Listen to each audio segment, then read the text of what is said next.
सहनावतु सहनौ भुनक्तु सह वीर्यं करवावहै तेजस्विनावधीतमस्तु मा विद्विषावहै। ओम शांति शांति शांति। शंकरं शंकराचार्यं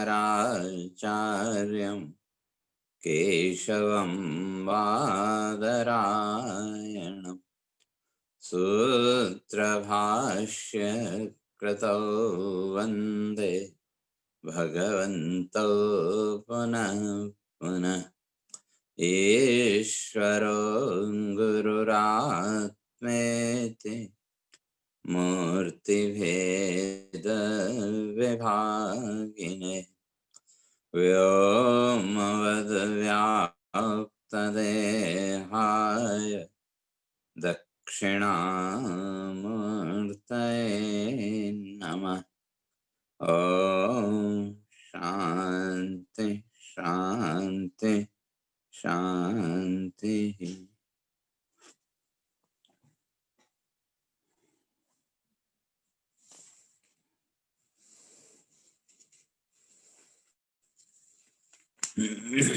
तो विचार चल रहा था यज्ञ की चर्चा रहते योग यज्ञ, और जो ये योग यज्ञ है तो इसी को शास्त्रकारों ने महाव्रत भी कहा। यम नियम आसन प्राणायाम प्रत्याहार धारणा ध्यान समाधि, ये जो अष्टांग योग है, इस अष्टांग योग में शुरू के 5 और बाह्य साधना और अंतिम जो 3 हैं धारणा ध्यान और समाधि, ये आंतरिक साधना के अंग हैं। तो इसलिए 28वें श्लोक में जब यज्ञ की बात भगवान कर रहे हैं, द्रव्य यज्ञास तपो यज्ञ योग यज्ञास तथा परे स्वाध्याय ज्ञान यज्ञाश्च यतयः संसिता व्रता। तो जो साधक हैं यतयः यति ऐसे संसिता व्रता, दो संसार के जो झूठे संकल्प हैं, इन संकल्पों को जिसने कम कर लिया और आत्म संकल्प या ब्रह्म दर्शन के संकल्प को जिसने दृढ़ किया, ऐसे जो साधक हैं वो सब ये यज्ञ करते हैं। और किसके लिए? आत्मबोधार्थम ईश्वर दर्शनार्थम हुआ, उस आत्म तत्व के ज्ञान के लिए, या यूं कह लें ईश्वर दर्शनार्थम, उस ईश्वर के दर्शन के लिए, उस परमात्मा के दर्शन के लिए। और उनमें सबसे श्रेष्ठ मान है योग यज्ञ। तो योग यज्ञ, तो यह योग यज्ञ आपको धारणा ध्यान और समाधि की स्थिति में समाधि तक ले। और समाधि का अर्थ लोग क्या सोच लेते हैं, थोड़ी देर के लिए वृत्ति शून्य मन हो गया तो आदमी समझ बैठता है कि उसकी समाधि लग गई। ऐसा नहीं है, वो तो तमोगुण की अवस्था है। वृत्ति शून्यता की जो स्थिति है वो तमोगुण की अवस्था है। लेकिन जो समाधि की अवस्था है, समाधि का अर्थ आत्म परमात्मा न हो, आत्मा और परमात्मा इन दोनों का एक लेवल पर आ जाना, इन दोनों के एक स्थिति। इसलिए इसका लक्षण महर्षि करते हैं, तत्र प्रत्यय एकतांता। तो ध्यान जो है तो वो प्रत्यय एकतांता, वृत्ति सार, और उसका फल स्वरूप साक्षात्कार। इसलिए अहम ब्रह्मास्मि, अहम ब्रह्मास्मि, वो जो परमात्मा है, वो जो ब्रह्म तत्व है, वो मुझसे भिन्न नहीं है। इस प्रकार की जो चित्त की स्थिति है, इस प्रकार की जो मन की स्थिति है, तो वो समाधि भाव। और ये जो समाधि है, धारणा ध्यान समाधि, कल इसकी चर्चा करके आए थे। तो इसके दो भेद, एक सविकल्प और निर्विकल्प। तो जो सविकल्प समाधि है, वहां तीन वृत्तियां हैं, ध्याता, ध्यान और ध्येय। मैं का भी बोध है, और स्वयं की क्रिया की मैं ध्यान कर रहा हूं, वो भी वृत्ति है, और मैं किसका ध्यान कर रहा हूं, वो भी वृत्ति है। ये तीन वृत्तियां जहां हैं, तो उसको सविकल्प समाधि का। और जो निर्विकल्प समाधि है, तो वहां इन तीनों का लय, इन तीनों का एक रूप हो जाना। और जीवन के व्यवहार में अगर देखें, कल चर्चा कर रहे थे, एक सहज समाधि है और दूसरी हठ योग की समाधि है। और सहज समाधि ज्ञान के बिना नहीं हो सकती।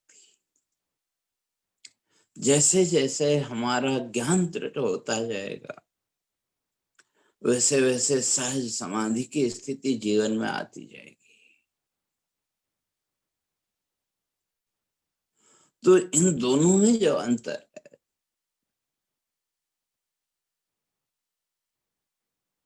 उसको समझने के लिए यूं समझो, एक दर्पण है, एक मिरर है,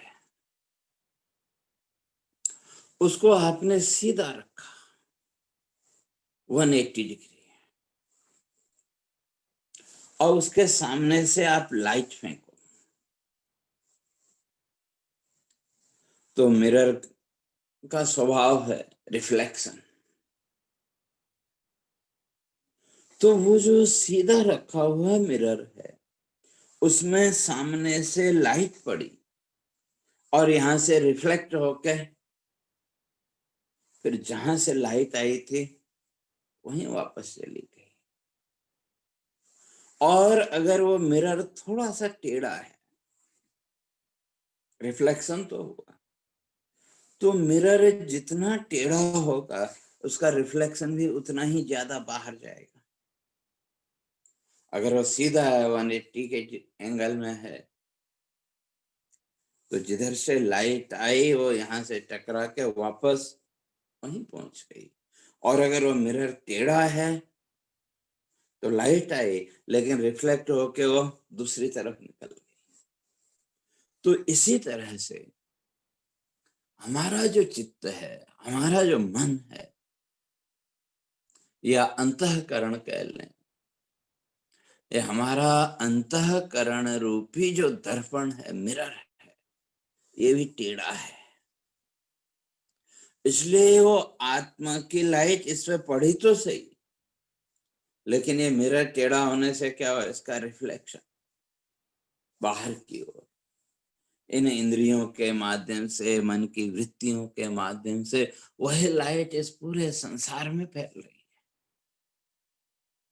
तो अब जो हठ योग की प्रक्रिया है, वो क्या है, ये जो हमारा अंतःकरण रूपी दर्पण है, ये जो मिरर है, इसका जो रिफ्लेक्शन या वो जो प्रकाश वृत्ति जो इसमें पड़ी, और इसके द्वारा ये बाह्य जगत में, इस संसार की ओर वही प्रकाश दौड़ रहा है। तो इस मिरर को पकड़ के सीधा करना, ये जो मिरर है, उसको पकड़ के हमने क्या किया, सीधा किया। और जो संसार में ज्यादातर लोग जो ध्यान की प्रक्रिया ये वही है, थोड़ी देर के लिए जो भी आपके पास समय है, जो भी आपने समय निश्चित किया, आप मंदिर में गए, भगवान की मूर्ति के सामने खड़े हुए या बैठे, तो उस समय क्या करते हैं? हमारे मन की जो संसार वृत्तियां थी, जगत की और इस संसार की और हमारे मन की जो दौड़ थी, उसको हमने थोड़ी देर के लिए रोक लिया। रोकने का अर्थ वही है कि हमने अपने अंतःकरण रूपी जो मिरर था, उस मिरर को पकड़ के सीधा करने की कोशिश। अर्थात वो जो वृत्तियां अभी तक हमारे इस संसार की ओर जा रही थी, उन वृत्तियों को मोड़ करके उस ईश्वरीय सत्ता की ओर, उस परमात्मा की ओर। और वृत्तियां उस परमात्मा की ओर तभी मुड़ेंगी जब हम अपने इस अंतःकरण रूपी दर्पण को, इस मिरर को हम सीधा करेंगे। अब कितना सीधा कर पाए वो अलग बात है। तो ये प्रक्रिया, ये सामान्य साधक जीवन में इस प्रक्रिया को अपनाता है। तो अब वो मिरर जितनी देर तक सीधा रहेगा, उतनी देर तक वो ईश्वरीय भाव, वो ईश्वरीय वृत्ति बनी रहेगी। और जहां वो टेढ़ा हुआ, तो फिर वहां संसार भाव शुरू हो जाएगा। और ये इस दर्पण को कितनी देर हम स्थिर रख सकते हैं? महर्षि कहते हैं कि ये आपके संकल्प पर है। जितनी देर का आपने संकल्प किया, उतनी देर तक आप उस मिरर को स्थिर रख सकते हैं। और जहां आपके संकल्प का समय पूरा हुआ, वो आपका वो जो मिरर है वो फिर संसार की ओर मुड़ने लगा। तो इसलिए ये भी समाधि भाव तो है। अब कितनी देर के लिए आप अपने उस मन की वृत्ति को उस परमात्मा के साथ, उस ईश्वरीय सत्ता के साथ जोड़ पाए, ये आपके ऊपर है। लेकिन समस्या एक है, वर्षों के अभ्यास के बाद भी कई लोग ये शिकायत करते हैं कि ध्यान नहीं लगता। कोशिश बहुत की, लेकिन समस्या ये है कि हमने उस इन संसार वृत्तियों को पीछे नहीं छोड़ा। व्यक्ति सोचता है कि संसार वृत्ति भी चलती रहे और वो ईश्वरीय वृत्ति भी आ जाए, तो वो संभव नहीं है। उसके लिए तो हमको अपने मिरर को सीधा करना पड़ेगा, अपने मन को, अपने चित्त को इस संसार भाव से मोड़ना पड़ेगा। उसी को महर्षि पतंजलि कहते हैं चित्त वृत्ति निरोध। चित्त की जो वृत्तियां हैं, मन की जो वृत्तियां अभी जिस संसार की ओर जो दौड़ रही हैं, इनको धीरे धीरे पकड़ के इस अंतःकरण रूपी दर्पण को सीधा कर।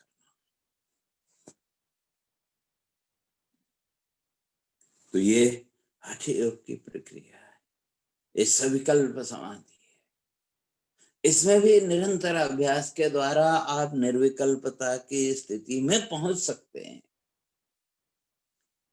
लेकिन समस्या वही है कि वो संकल्प, कितनी देर का आपका संकल्प है, उतनी देर तक ही आप वहां रह सकते। लेकिन जो सहज समाधि है, जो ज्ञानजन्य समाधि है, वो, उसमें इतना सब परिश्रम की जरूरत नहीं है। वो प्रक्रिया अलग है। तो यहाँ जो हठ योग की जो प्रक्रिया है, उसमें अविद्या का नाश नहीं है। अविद्या नष्ट नहीं हुई।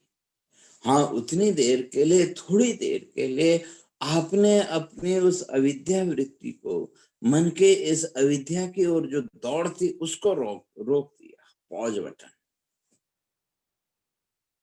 और आपका वो जो मिरर है, अंतःकरण कहें, चित्त कहें, मधुसूदन सरस्वती जी इस बात को स्पष्ट करते हैं। कहते हैं वास्तव में अगर देखें तो आपका जो मन है ना, आपका ये जो चित्त है, अपने स्वरूप में एकदम शुद्ध है, शांत है। लेकिन अगर अपने स्वरूप में शुद्ध है, शांत है, तो फिर आप कहेंगे फिर इतना संसार का विक्षेप मन में क्यों? उसको समझने के लिए फिर वहीं आ जाओ मिरर में। जिसको हम मिरर कहते हैं, दर्पण कहते हैं, वो दर्पण एक ग्लास के पीस के अतिरिक्त और क्या है? एक कांच का टुकड़ा ही है।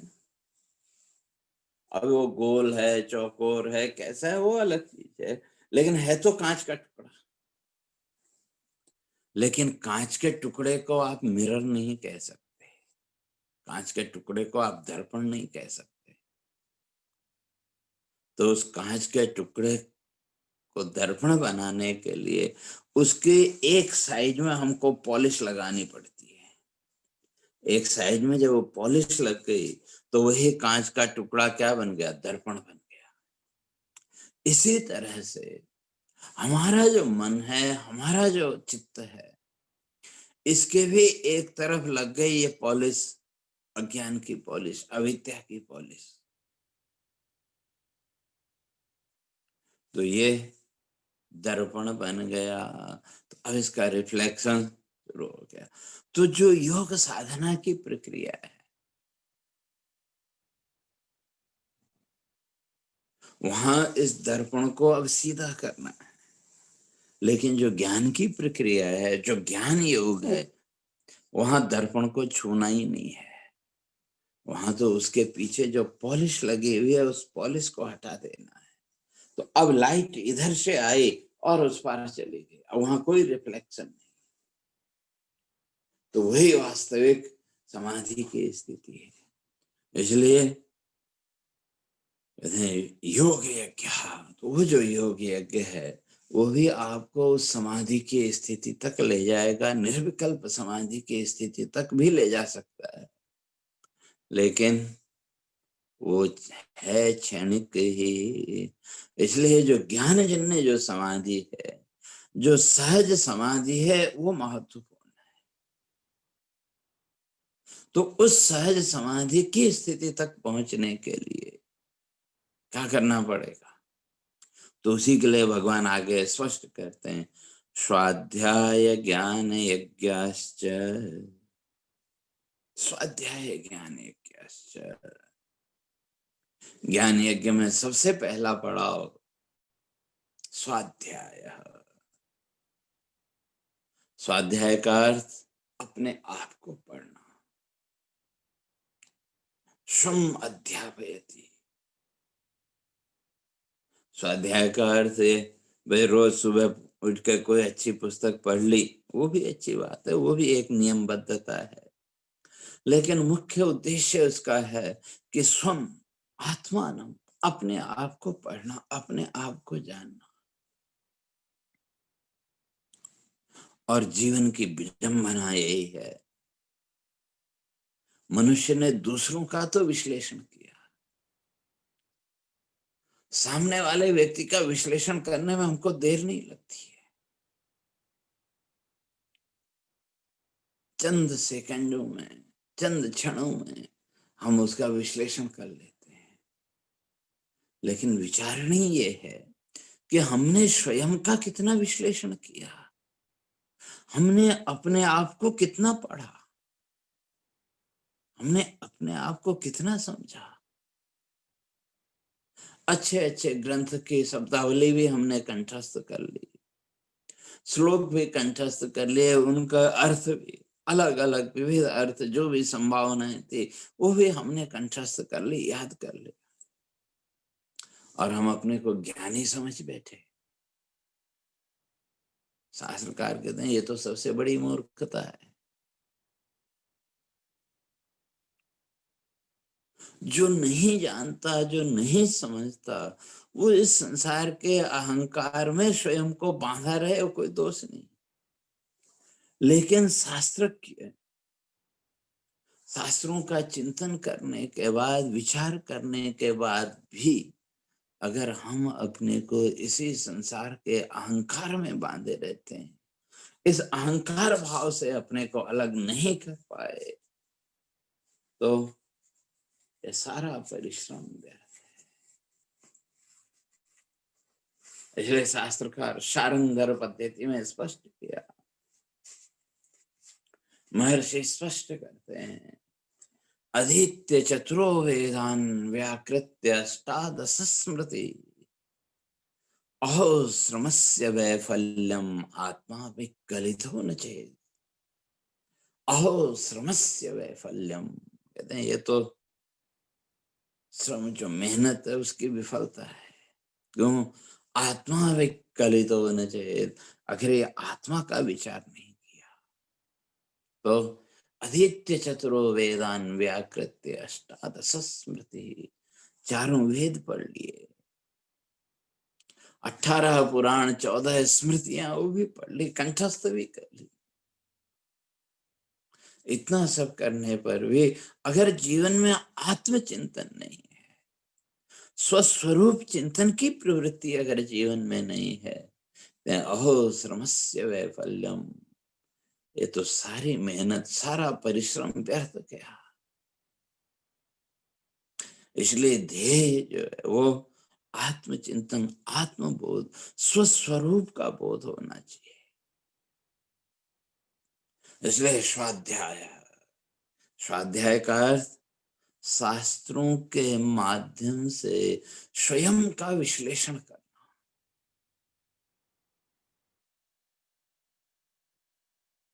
और सबसे बड़ी कमजोरी मनुष्य की यही रही। शास्त्रों ने, हमारे ऋषियों ने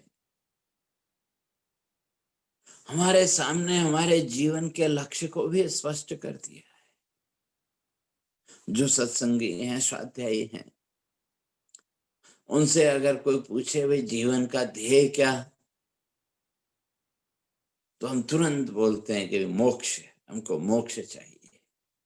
सभी बोलते, जो सत्संगी हैं, कोई एक शब्द को हमने पकड़ लिया कि हमको मोक्ष चाहिए, मुक्त होना चाहते हैं। तो जीवन का जो लक्ष्य है, जो जीवन का ध्येय है, हमारे ऋषियों ने वो भी स्पष्ट कर दिया। और कहीं न कहीं वो मोक्ष की इच्छा जागृत भी हुई। अब कितनी हुई वो एक अलग चीज है, लेकिन कहीं न कहीं उस इच्छा भी, जागृति भी है। और उस मोक्ष की स्थिति तक पहुंचने के साधन, उसके मार्ग भी ऋषियों ने बता दिए।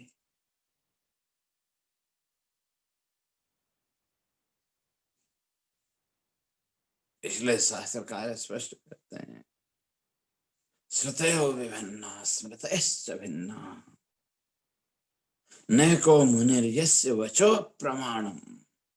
जितने भी हमारे ऋषि मुनि हुए, जितने भी ग्रंथ, सब प्रामाणिक हैं। किसी भी ऋषि की बात गलत नहीं है, सब अपनी अपनी जगह सही बात कर रहे हैं। लेकिन समस्या यह है, हम तो उसी विवाद में उलझ गए कि ये सही कि ये सही,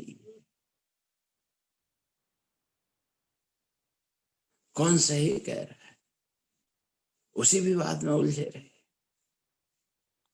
इसलिए महर्षि इस बात को स्पष्ट करते हैं, यत्सारभूतम तदुपासितव्यम हंसो क्षीरम इवम्बु मध्या।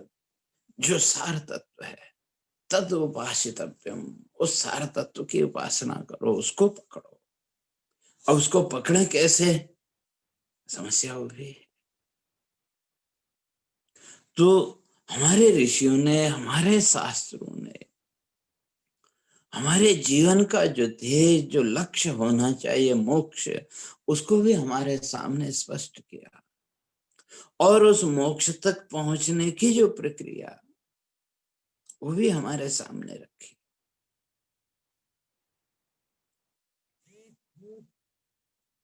सब कुछ सामने है, लेकिन हम कहाँ हैं, हमने उसका तो कभी विश्लेषण किया ही नहीं।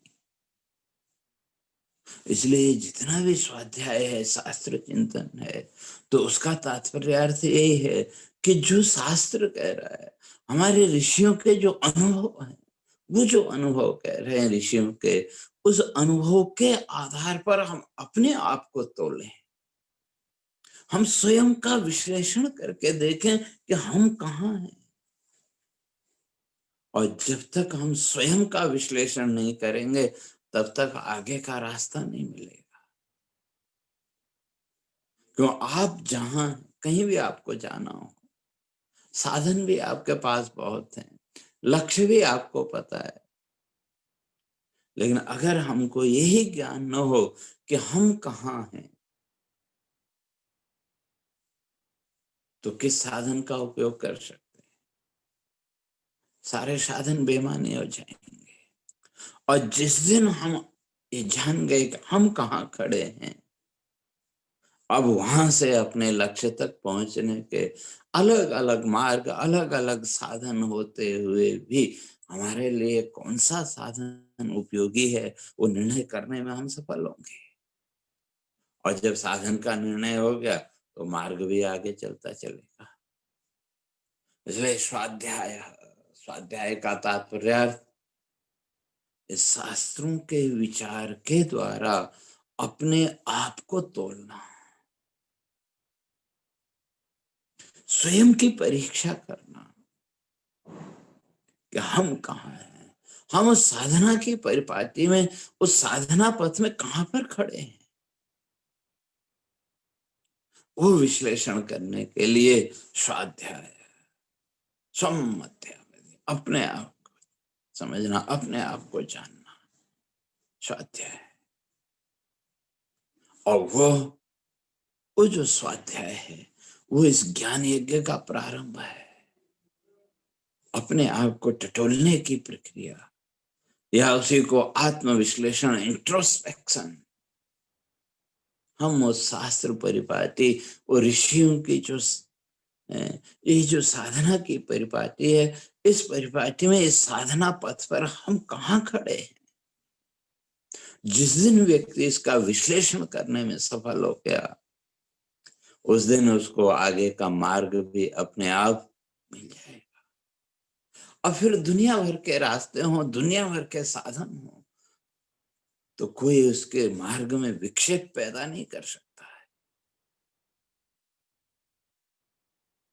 आप रोज जाते हैं बाजार में, अलग अलग जगह जाना पड़ता है, और जहां आपको जाना है, वहां के लिए एक साधन जब आपने चुना, तो सड़क पे तो बहुत सी गाड़ियां चलती हैं, बहुत से अलग अलग तरह तरह के साधन हैं। रिक्शा भी होगा, कार भी होगी, बस भी होगी, ट्रेन भी होगी। जब आपने अपने साधन का चुनाव कर लिया अपने लक्ष्य तक पहुंचने के लिए, तो फिर ट्रेन, बस या जो दूसरे साधन हैं, उनसे आपको क्या अपेक्षा है? उनसे कुछ लेना देना नहीं। और अब आपके पास साधन भी है, आप स्वयं का आत्मविश्लेषण भी आपने किया, और दृष्टि लक्ष्य पर स्थिर है।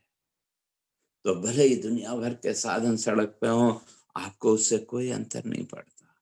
तो इसी तरह से साधना पथ में भी, इस जीवन साधना में, इस जीवन यज्ञ के पथ में भी, जिस दिन ये तीनों काम करने में व्यक्ति सफल हो गया, दो तो हमारे सामने ऋषियों ने रख दिए, मार्ग भी बता दिए और लक्ष्य भी बता दिया, लेकिन हम कहाँ हैं और वहां से हमें कौन से साधन का चुनाव करना है, ये तो हमें स्वयं ही करना पड़ेगा।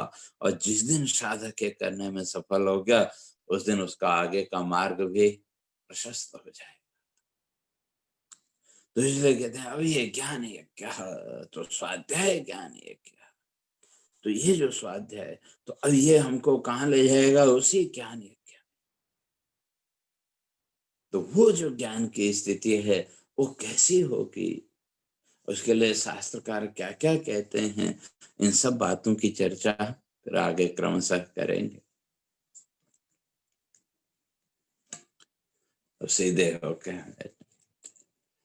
हरे ओम पूर्णमदः पूर्णमिदं पूर्णात् पूर्णमुदच्यते पूर्णस्य पूर्णमादाय पूर्णमेवावशिष्यते। ओम शांति शांति शांति। शंकरं शंकराचार्यं केशवं बादरायणं सूत्रभाष्य कृतौ वन्दे भगवन्तौ पुनः पुनः। ईश्वरो गुरुरात्मेति मूर्तिभेदविभागिने व्योमवद्व्याप्तदेहाय दक्षिणामूर्तये नमः।